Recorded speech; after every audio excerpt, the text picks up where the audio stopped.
We're here today with Nate Cools, a father of 10 children and the head of a Catholic missionary family touring the nation. Welcome, Nate. Thank you, Ian. I really appreciate you having me here. Yeah, so for everyone listening, like, who are you? What do you do? Well, as you put it, I am a Catholic missionary leading my little family of 10 children and a wife around the nation. Have been for close on to 3 years now. We travel pretty much parish to parish, stop at monasteries as often as they'll let us, national monuments, things of that nature.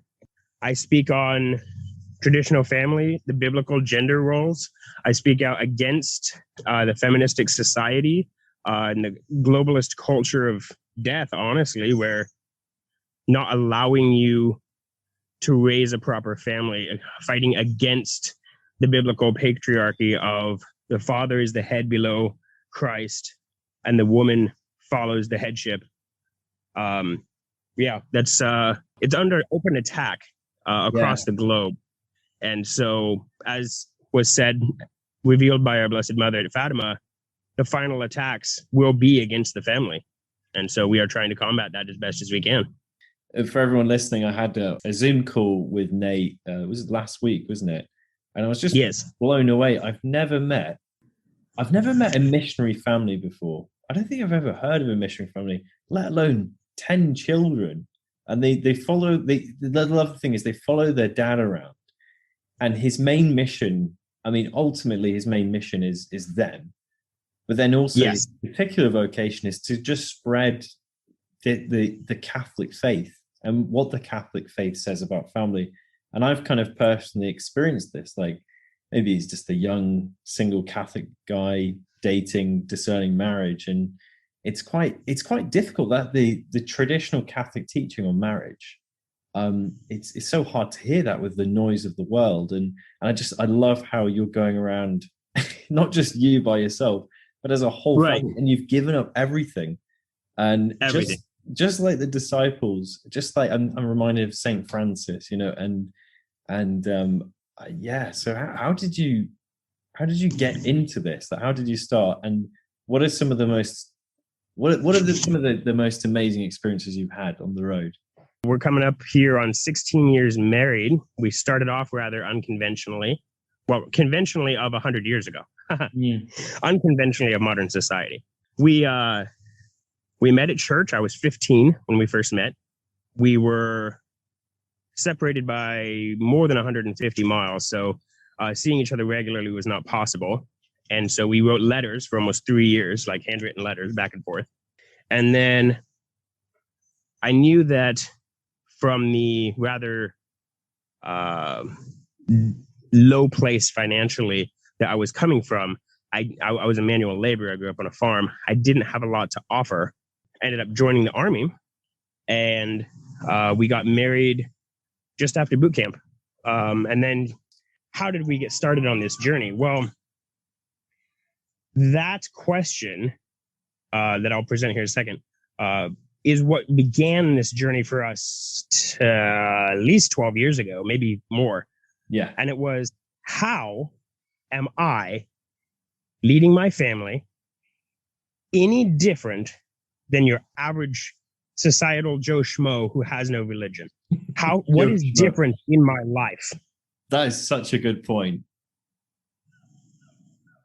And honestly, at that time, basically nothing. There was basically nothing different. I go to my church service. I mean, it was Catholic Mass, but same as your average person. I go to church service on Sunday. I don't think about God. I don't pray. I just go to work and make inappropriate jokes with the boys, blah, blah, blah. Come home and just veg out on some useless show. Like, there was no difference. And so we started trying to move forward in a direction where we ourselves could see a difference. Yeah. That's on really, so many levels, you know, like, and some, like, maybe some Catholic families, like maybe in the number of kids you have. And that's like maybe a more obvious one, like they're not obeying the Catholic teaching. And for me, I'm so grateful that the blessings that I've gotten from my parents because of their openness to life is huge. But it goes all the way to the deepest things, like a prayer life. Like, when you go into the home, is this a family that's different? Is this a family that's, do you feel God's presence here? And I hear what you're saying, and a father like you're doing, you're spending your time, providing for your family, for letting other families know how to be good families, but then also trying, like, you have an active role in the education of your children as well. What would you say to like Catholic families who, like, maybe that they were like you were, like maybe they say, well, I'm not going to get on a bus, but what would you say? Like, because you were in that position, weren't you? Absolutely, I was. Yes. No, I had the large house. I had all the toys and the extra cars and the stuff. I had all of it. Typical middle-class citizen making decent money, and all the stuff. So no, we are not certainly all called to physically give everything up, but we are definitely all called to spiritually, mentally, and emotionally give everything up.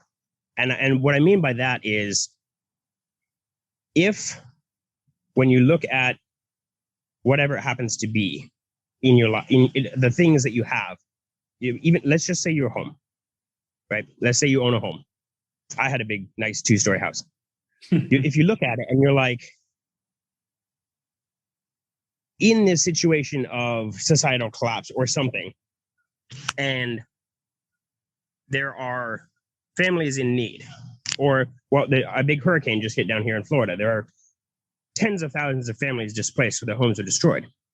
Yeah. If you can look at your own house and say, oh man, would I invite a family of 5 into each bedroom in my house that wreck the place? Well, then that material item is more important to you than eternal souls. So you're too attached. Yeah. You have not given it to God yet. Yeah. You have to mentally disconnect from everything that you have, because it's not ours anyway. It doesn't matter how hard you worked or how long you worked. It still came from God, because the only way that you were able to work for it was through talents that God gave you. Yeah. We're just servants. So it's just all his property. We're just servants, aren't we? That's what he means by steward. Yeah. A steward doesn't own the property. He doesn't own the things. He literally just manages how people take care of it. So our duty is not to, I worked for 40 years building this business and making my millions and blah, blah, blah. No. It's, what for the king am I using his things for that he has put me in charge of? And that's a hard shift. That is a very, very, very difficult mental shift for most. And it was very difficult for me. I've been doing this. You're like, I worked for this. I built this. And it's like, yes, but the talents God gave you. Well, the next obvious argument is, but I developed those talents through college or through experience or anything else. He's like, yeah, but he still gave you the ability to learn. Yeah. So it's still not your doing. He gives everyone exactly what they need in order to attain heaven, because he wants us saved. So if he gives you no children, then you don't need children, wouldn't be beneficial in your soul's journey. Maybe helping others on the streets or doing more of a monastic thing. Or if he gives you lots of children, those children and the frustrations and difficulties and lack of sleep is what you need to purify your soul.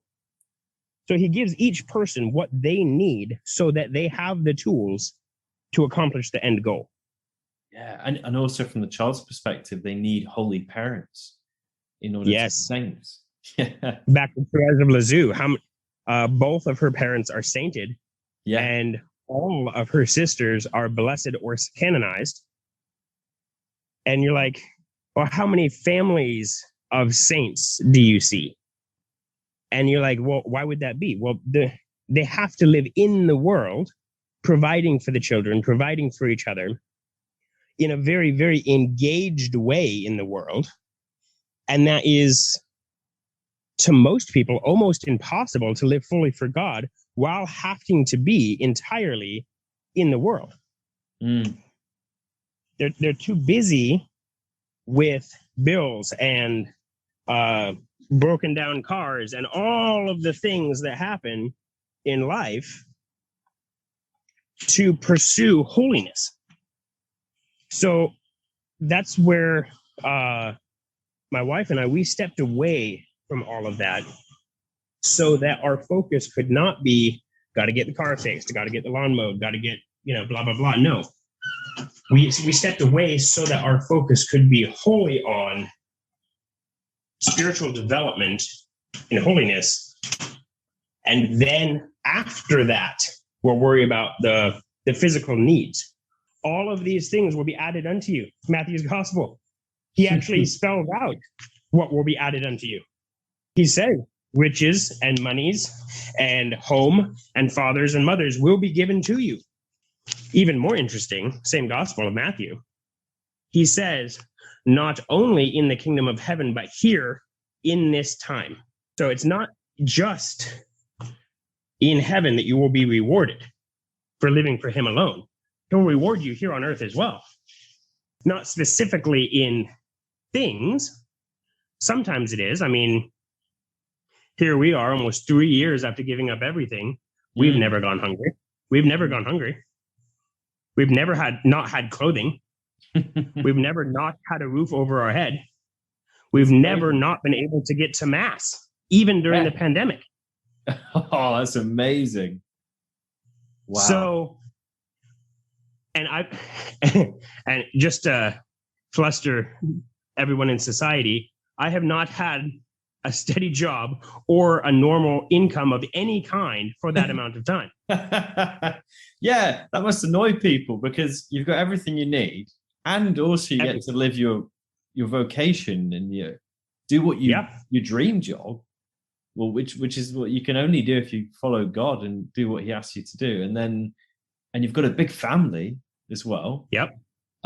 It's like people are like, oh, I can't have 10 kids. I can't afford it. I'll have to. But afford it. It's like, have you ever heard of the basic things like cloth diapers and breastfeeding?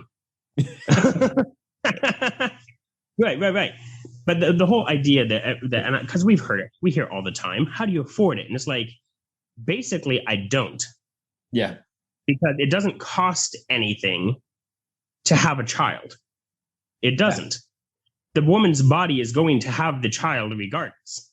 Yeah. The only way that it would cost anything is if there's a complication. Yeah. Well, if there's a complication, most countries in the world, I know here in the US and also in the UK, I'm quite positive, if there's a complication, they're not going to turn you away at the hospital door when she's in labor. They'll birth the baby first and make sure her and the mother and child are safe. Then they'll worry about payment. Yeah. So even if you have zero money, you can still birth children and you can still figure out payment plans and low income deductions and all the rest of these things.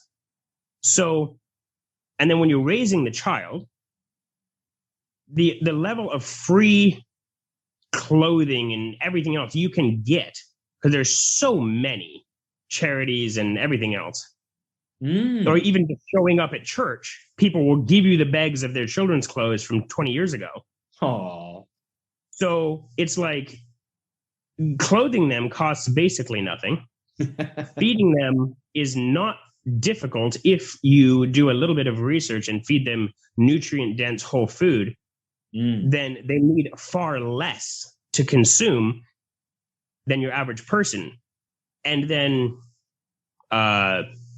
the rest of it is like we use cloth diapers, so it doesn't cost anything while the children are in diapers. It was a one-time purchase. We breastfeed the child until the child is wanting real food, and then you start with whole natural food such as mashed potatoes mix, ground up real carrots, things of that nature, where their little digestive tract can absorb it. Yeah. And you build forward. Our children don't eat baby food. Yeah. Our children don't use a bottle. Yeah. Because why? That's extra money and extra things. It's funny, and it's better. Yeah, it sounds better. Yeah. Yeah, it's very, quite honestly, it's extremely cheap to have children if you're willing to put the effort in. But if you're going to have children, why wouldn't you put the effort in? What's it like just to live on the road day to day? Like the children, they get to see so many places. How do they feel about it? And what's it like? Well, I think it's lovely personally. The freedom, the mental freedom, I would say, more than even the physical freedom, is definitely incomparable. Wow. Because you don't have your mind bogged down with got to pay the mortgage, got to pay the utility bill, blah, blah, blah. You don't have, oh, the boss is mad, I got to go figure that out. You don't have any of these things taking up your headspace. Yeah. And so you can engage fully in the family. Yeah, dating your wife again. you know, so that the relationship doesn't fall apart after a couple of years because you don't even know who each other are anymore. Yeah. You're too busy, you know, and in engaging with each one of the children individually and as a whole, sharing your dreams, sharing your likes and dislikes, and teaching where you have grown spiritually and psychologically to the children, so that they, moving out into the world, will have a jumping off point of basically where we end up. They start, which is that's beautiful, and that's what you want, is each generation to become better than the parents before them. The children love it, honestly. I hear it from them all the time. They're like, when can we get back on the road? When can we go over here? I want to go over here. I think what you said, one of your children wants to turn it's a bus, isn't it? That's what we call it? It is a bus. Yeah, it's an old school bus, actually. They want to turn it into, what was one of his sons wants to put like a hot air balloon on it or something, or wings. Yes. Yes, my son says he wants to put a giant Zeppelin on top and we can fly around the world. I love that.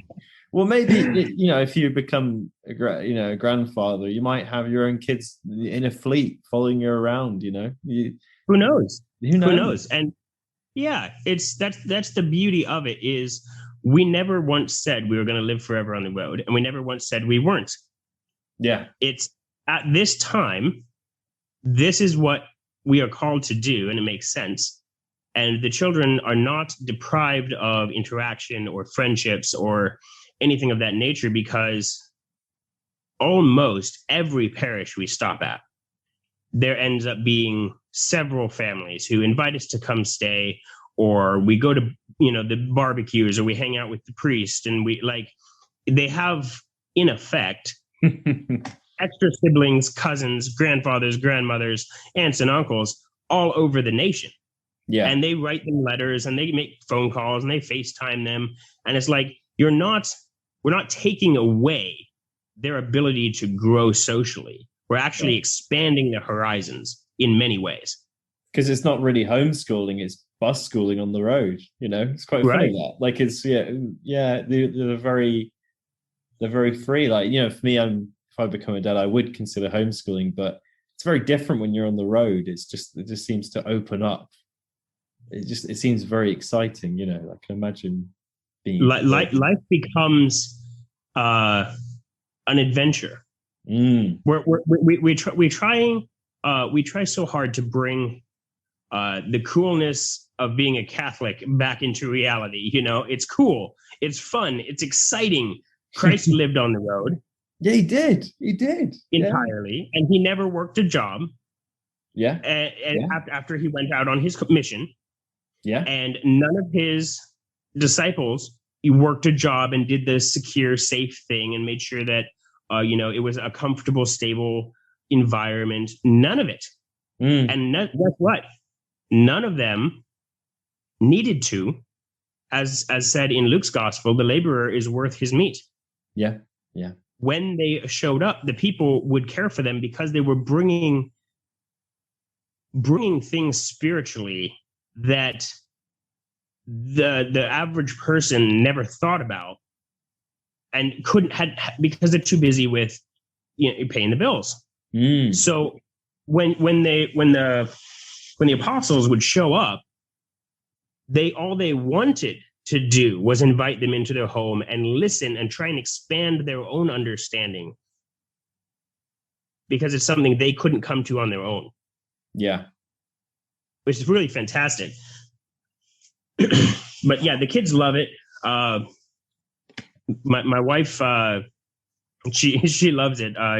We were talking the other day, and she says, I don't want to get out and speak about it in any way, but I'm sure the time will come when I will have to, in the way of, no, I'm not brainwashed. No, I'm not a slave. No, I'm not. Like, all of these are choices that I have made, and I'm happy to do it. Like, I want to do it. It must be a really big thing. I don't know if it's like that in the US, but in the UK, like, there's that saying, the Englishman's home is his castle, and there's a thing with maybe women in the UK, like wives, the home is a really big thing. So like, I'm just imagining, like, it just your wife must be so brave, like, just how does she like feel this? It must be like so humble just to, I wonder what people are saying, because the world is like, so you've got to have this, you've got this really big house, and you've got to have all these nice things, and it's just, but you have what you need, what is it, and it's how does she find it? She describes home as where our family being together. So it doesn't matter locationally where that is. As long as we are together, we're home. Oh. And so that's how we go about it. Is the location doesn't matter. The environment doesn't necessarily matter, because we create our own environment. Yeah. That's what a family is supposed to do. They build their own microcosm of a society, and they live it. So does it really matter if you're, in London, or you're in Chicago, or you're in Beijing? Not really, because your little culture, your little society is there together. So it doesn't really matter where you are. You still have that home. You still have that comfort and security and environment of peace and love when the family is together.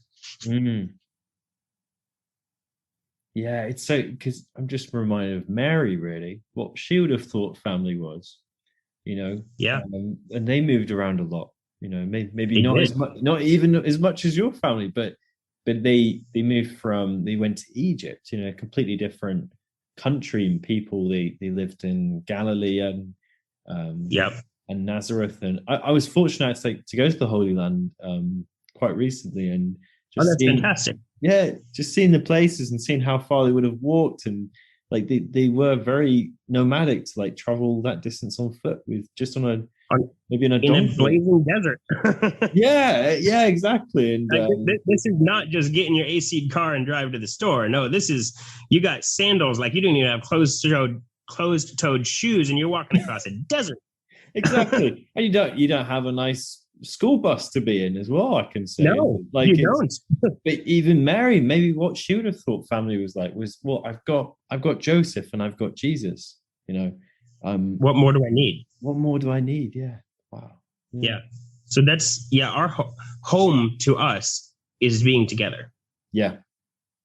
So we still hold the same thing as you were saying, English women, home is so important. We hold that just as strongly, but it's not a place. Yeah, exactly. That's a very good, like that. It just talks on maybe the natural, like, vocation of women is to make a home. I'm not putting anyone in any boxes there, but I'm just saying it just seems that just comes up a lot, and but there's a real goodness in that. But it goes wrong when it's about a physical building and how it looks and everything. But the home is the family, and you don't just have a nice house and just two kids, a boy and a girl. You have a home, you have a big family, it doesn't matter where they are. It's really, really wonderful that.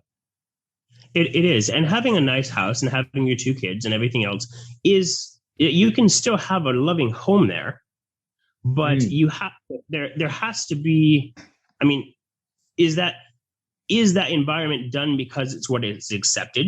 These are the questions you would have to ask yourself if you were in that situation of, wife and children, and my wife and 2 children and lovely little home on the block. Is it because that's what society tells you is expected and acceptable? Or is that because that is what brings the most peace into your relationship with your wife and your ability to raise your children? Are we doing it for the right reason? Yeah. Because most people, even Catholics, I would dare to say, are not doing it for the right reason. They're doing it because it's the secure job. They're doing it because it's the comfortable home, or what's accepted so they don't ruffle feathers. And that is not the right reason to live in a certain way. Oh, wow. Actually, that really strikes me, because as your wife says, home is wherever we are together. But there's also an even greater concept that's behind all of vocation, including marriage, religious life, is actually our home is in heaven. And yes, when you think about it, like society just doesn't think that. And, what better way to, if you're teaching your children that not even the school bus is our home, it's right. Actually heaven, Heaven's the home. And so what does it matter where on this little rock in the universe we actually are physically? Because all of us are pilgrims. Pilgriming, we're wandering across this little marble until we can actually go home. We're basically in exile. So where does it matter physically where you are while you're in exile, until you can eventually go home? And home is where we're all together, is what we say. But isn't that what Christ said?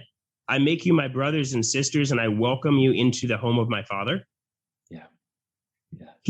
So heaven, maybe we're theologically skewed here. I don't know, but in my wife and I's viewing, heaven is where the family of Christ is together. Yeah. So it doesn't have to be. Yeah, exactly. It's where all of those who love God are brothers and sisters in a huge family together. Yeah. So it doesn't really matter where heaven is. You hear people trying to argue about, well, then where is heaven? It's like, I don't know. And honestly, I don't care. Because everybody's together. With the Father. In the Father. With the Father of the universe. Yeah. Hey, I think I might have to wrap up this podcast. This is brother. I appreciate the conversation. And definitely come on again. And we just covered so many awesome topics, like about the world, about faith, family, vocation, money, and it's just really opened up. I just hope people who've heard this, that even if they've come across the Catholic faith for the first time here, or they've just found this because they're just interested in somebody doing something so different, that they actually see that this is pointing towards something much greater, heaven itself. So, right. I hope I do look forward to coming back, and maybe I can tame my garrulous tongue a little bit. Always trying to hold back. No, I'm joking. And we can maybe do a little bit more focused on one specific aspect of living the faith or evangelizing in the future. But I think this is a great starting point of everything of creation is connected to the Father, by the Father, because he made it. Yeah. And so we kind of went over many topics, but it's all connected because every aspect of life is connected to the Father as he made us. So lots of different topics, we can delve deeper into them, but as an overview, I believe, I hope and I pray that this will reach some people as a, if you want to know more about the topic, we can delve into it, but just finding peace within yourself, living for God is it's incomparable. Yeah, exactly. Brilliant. Yeah. I'll end this the podcast here, but I'll chat to you for a few minutes after. But yeah, thanks everyone for listening. And also, there's a little fundraising campaign for the Cools family. So you can find it on the GSG Catholic Incubators app. I'll put it also on the website. It'll be in the link also in the description of this video or wherever you find this podcast. And also I'll put the link to Nathan's website. You can donate to him directly. So it'd be just wonderful if we could just support this family and support the mission and just getting the word out there. And so God bless you all. Thanks for listening. Thanks, Ian. God bless you. Thank you.